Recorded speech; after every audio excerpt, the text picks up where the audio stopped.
নমস্কার বন্ধুরা, চলে এসেছি কথা ধারাবাহিকের নতুন একটি আপডেট নিয়ে। আজকে গল্পের শুরুতেই আপনারা দেখতে পাবেন পিসিয়া রাজারানীকে বলে, আচ্ছা বুলির জ্ঞান ফিরেছে তো? তখন রাজারানী বলে, না গো, বুলির তো এখনো জ্ঞান ফিরল না। এইদিকে বুলিকে নিয়ে এভি যে এতটা ব্যস্ত হয়ে পড়েছে, আর জুনি অনেকদিন বাদে এদিকে এরকম ভাবে উত্তেজিত হতে গেছে যেরকমটা কথার সময় হয়েছিল। তাই দৌড়াদৌড়ি আর দৌড়ঝাঁপটার মধ্যে দিয়ে জুনি বলে, আমাকে একবার অগ্নিদার সাথে কথা বলতেই হবে, নইলে কিছু একটা তো সমস্যা হতেই পারে। এইদিকে দেখা যায় জুনি বুলির জন্য স্যুপ নিয়ে আসে, আর অগ্নি বারবার বুলির দিকে তাকিয়ে রয়েছে। সে এটাই ভাবতে লাগে যে এই মেয়েটা আসলে কে, এ কি সত্যি কথা নাকি অন্য কেউ। আমি বুঝতে পারছি না যে এই মেয়েটা সেই পুকুরেই কেন ঝাঁপ দিল, আর আমার সামনেই বা কেন এসে পড়লো, আর আমিই বা কেন ওইখানটায় তখন ছিলাম। এই সমস্ত কথাই অগ্নির মাথায় ঘুরতে থাকে। এদিকে জুনি স্যুপ নিয়ে এসে বলে, অগ্নিদা, তোমার যদি অসুবিধা হয় তাহলে আমি খাইয়ে দিচ্ছি, তুমি এত ব্যস্ত হইও না। এরপর অগ্নি বলে যে, না না জুনি, সেসব ঠিক আছে, এইসব উদ্ভট আমার সাথেই হয়, আর আমি ঠিক ম্যানেজ করে নেব, তুমি এইসব নিয়ে আর চিন্তা করো না, আমি সামলে নেব। এদিকে জুনি বলে, দেখো না অগ্নিদা, তোমার মনে যদি কিছু থেকে থাকে তাহলে তুমি আমাকে বলো, আমার সাথে সেটা শেয়ার করো। দেখো অগ্নিদা, আমাদের দুজনের জীবনেই কথার মুহূর্তটা অনেকটাই বেশি ছিল, আর ওকে ছাড়া তো আমরা কিছু বুঝতেই পারতাম না। তাই তোমার মনে যা আছে সেটা তুমি আমাকে বলতে পারো। আচ্ছা, ও যেমন সাঁতার জানে না তেমনি কথাও তো জানতো না, তাহলে এই কোনোভাবে আমাদের কথা নয় তো?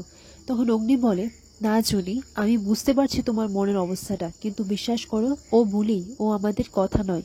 হ্যাঁ, ওরও এরকম গাছপালা নিয়ে একটু ইন্টারেস্ট রয়েছে, আর ও এসব কি করে জানে সেটা আমিও জানি না, কিন্তু ও বুলি, আমাদের কথা নয়। এইদিকে অগ্নি এটাই ভাবতে লাগে যে হুবহু কথার মতো কি করে হতে পারে, তোমার চেহারাও এক, আর গাছপালার প্রতি তোমার এতটা বিশেষজ্ঞ রয়েছে, এইসব কি করে? আমি সত্যিই জানি না তুমি কে, আর এভাবেই বা আমার জীবনে তুমি কি করে এলে, আমি সেটাও জানি না, তোমার আসল পরিচয়টাই বাকি। জুনি যখন স্যুপটা নিয়ে আসে তখন অগ্নি তো বুলিকে সেই স্যুপটা খাইয়ে দেয়। এইদিকে দেখা যায় যে অগ্নি বুলির প্রতি অনেকটা দুর্বল হয়ে যায়। ও বুলির অনেক যত্ন করে, আর ওর জ্বর আছে কিনা সেটাও চেক করে। দেখতে পায় যে বুলির খানিকটা জ্বর রয়েছে, তাই অগ্নি নিজের হাতে বুলিকে জলপট্টি দেয়। আর এভাবেই অনেকটা রাত কেটে যায়। এরপর হঠাৎ করে বুলির স্বপ্নে সেই বিষফুল, পুকুর, জল, এই সমস্ত কিছুই তার স্বপ্নে আসতে লাগে। আর হঠাৎ করে সে ঘুম থেকে উঠে পড়ে, মানে ও তো অজ্ঞান ছিল। আর এভাবেই সেই সমস্ত কিছু ভাবতে ভাবতেই, মানে পুকুরে সেই বিষফুল, জলের নিচে কেউ বিষফুল রেখেছে, এইসব ভাবতে ভাবতেই, আর এগুলো তো দেখেছে, তাই স্বপ্নের মধ্যে এইসব ভাবতে ভাবতেই তার জ্ঞানটা ফিরে আসে, আর বিষফুল বলে সে চমকে ওঠে। এরপর বুলি যখন জ্ঞান ফিরে তখন সে নিজের কাছেই, নিজের সামনেই অগ্নিকে দেখতে পায়, আর অগ্নি চোখটা একটু লেগে যায়, কারণ সারা রাত ও জেগেছিল। এইদিকে দেখা যায় যে বুলি এই রাতের মধ্যেই সেখান ঘর থেকে বেরিয়ে পড়ে, আর বুলি অগ্নির দিকে তাকিয়ে সেখান থেকে চলে যায়। ওর মাথায় সবসময় এটাই মনে হচ্ছিল যে কেউ ওকে ফলো করছিল। ও যখন বাড়ির বাইরে বেরিয়েছিল যেন কেউ ওকে ফলো করছিল, কিন্তু ও তো বারবার পেছন ফিরে দেখেছে, কিন্তু সেখানে তো কাউকেই দেখতে পায়নি, তার ওর সন্দেহ হয়। এরপর এদিকে হঠাৎ করেই তার সেই পুকুরের নিচে বিষফুলগুলো, এগুলোর কথাও তার মনে পড়ে। আর কেনই বা পুকুরের নিচে কেউ বিষফুল রাখতে যাবে, এগুলোই সে ভাবতে ভাবতে অনেকগুলো লোকজনের আওয়াজ শুনতে পায়, যেন সেই পুকুর ধারে কেউ রয়েছে। এদিকে এভিরও ঘুম ভেঙে যায়, আর এভির ঘুম ভাঙার পর বুলিকে দেখতে পায় না, আর বুলিকে না দেখতে পেয়ে সে এটাই ভাবতে লাগে যে এই মেয়েটা কোথায় গেল, আর ওর তো জ্বর ছিল, আর ঠিক মতো তো হাঁটতেও পারছিল না, আর এমনি যখন জ্ঞান ফিরল ও আবার উধাও হয়ে গেল। এই মেয়েটা বারবার উধাও কেন হয়ে যাচ্ছে? এভির মাথায় নানান প্রশ্ন আসে। প্রিয় যেটা বলেছিল যে ওকে কি একেবারে বিশ্বাস করাটা ঠিক হবে, নাকি ও কোনো র্যাকেটের সঙ্গে জড়িয়ে নেই, আর এই কথাটা অগ্নির মাথায় আসে। অগ্নিও ভাবতে লাগে যে নিশ্চয়ই কোনো না কোনো একটা ব্যাপার তো আছে, যা বলছে সে সত্যি বলছে না, নিশ্চয়ই কোনো কিছু আমাদের কাছ থেকে লুকাচ্ছে। এরপর দেখা যায় যে বুলি সেই লোকগুলোকে দেখে বলে যে এভাবে লোকের ক্ষতি করা নিশ্চয় এরা পাচারকারীর ব্যবসা করছে, বুঝতে পারছি। এভাবে লোকদের ঠকানো আর অন্যের ক্ষতি করা এই বুলি থাকতে এটা তো হতে দেবে না।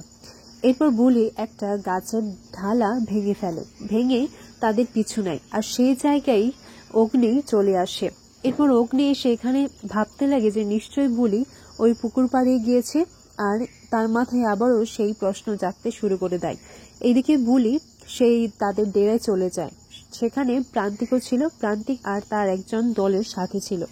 আর সেখানে গিয়ে বুলি যখন তাদেরকে বাধা দেয় তখন প্রান্তিক বলে যে এখানে কি করে এলো, এই কথা হোক আর যাই হোক, এ তো দেখছি বারবার আমার কাজে বাধা দিচ্ছে, একে তো আজকে আমি শেষ করেই ছাড়বো। এরপর প্রান্তিক বুলির ক্ষতি করার চেষ্টা করে, তাকে মেরে ফেলার চেষ্টা করে। বুলি যখন প্রান্তিকের উপর অ্যাটাক করতে যায় তখন প্রান্তিক তাকে ধাক্কা দিয়ে মাটিতে ফেলে দেয়। আর প্রান্তিক বলে যে এটা আমি আর কোনো কিছুই সহ্য করব না, তোকে আজকে আমি আমার নিজের হাতে শেষ করে ফেলবো। এরপর প্রান্তিক একটা চাকু বার করে বুলির দিকে তাক করিয়ে যায়, আর সেখানে তার সাথীও বুলিকেই চাকু দিয়ে আঘাত করতে যায়। আর তখন সেখানে এভি আসে।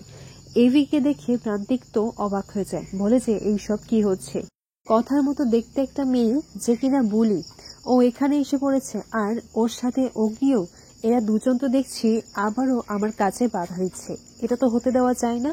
তারা বারবার একইভাবে আমার কাছে বাধা হয়ে দাঁড়াচ্ছে। এরপর অগ্নি তাদের দুজনকে মেরে সেখান থেকে ভাগিয়ে দেয়, আর তারা দুজনও সেখান থেকে পালিয়ে যায় অগ্নির ভয়ে। এদিকে অগ্নি বুলিকে সন্দেহ করে, বলে যে তুমি এখানে কি করছো, তারা নিশ্চয়ই তোমার দলের লোক, আর তুমি এদেরকে চেনো? তখন বুলি বলে না না ভালো সাহেব, আমি এদেরকে চিনি না, আর এরা কারা আমি এটাও জানি না। বুলি সত্যিটা বলতে চায়, কিন্তু অগ্নি বুলির একটাও কথা শোনে না। বুলিকে উল্টা দোষারোপ করে যায়, আর ওকে বারবার প্রশ্ন করে যাচ্ছে যে তুমি তোমার পরিচয়টা আমাদের কাছ থেকে লুকাচ্ছ, আর তুমি সবার সামনে আজকে সত্যিটা বলবে, তুমি সবাইকে ঠকাচ্ছ, তাই তো? এরপর অন্যদিকে দেখা যায় প্রান্তিক তার সাথীকে বলে যে শোন, এই অগ্নি আর এই বুলি মেয়েটাকে আমাদের কিন্তু চোখে চোখে রাখতে হবে, আর বুলি মেয়েটাকে তো আমি আর ছাড়বো না, একেও আমি শেষ করে ফেলবো। কিন্তু এই ব্যাপারগুলো যেন রিচা না জানতে পারে, কারণ এইগুলো হচ্ছে বাসুদেবেরই সবগুলো জিনিসপত্র, তাই ও যেন কিছুতেই টের না পায়, পরে আমরা কিন্তু ফেসে যাব। আগামী পর্বে দেখা যায় যে অগ্নি বুলিকে নিয়ে বাড়ি ফিরে যায়, আর সেখানে গিয়ে বুলিকে বলে যে তুমি সত্যি করে বলো যে তুমি কি লুকোচ্ছ আমাদের কাছ থেকে, আর তোমার আসল পরিচয় বা কি, আর তুমি আমার কাছ থেকে কি লুকোচ্ছ বলো তো। তার মানে সবাই যারা বলছে ওই র্যাকেট আর কি সব আছে ওই সবার সাথে তুমি জড়িয়ে আছো, তাই তো? তুমি কি করতে চাইছো আমি কিছুই বুঝতে পারছি না। বুলি বলে আমি আপনাকে সত্যিটা বলছি, ওই জলের নিচে বিষফুল রয়েছে। তখন অগ্নি বলে আমি ভালো করে জানি তুমি মিথ্যে কথা বলছো, তাই তোমার মুখ দিয়ে আমি সত্যিটা বার করে ছাড়বো। বুলিকে অগ্নি এইভাবে যে ধরেছে তখন বুলির অনেকটাই আঘাত লাগে।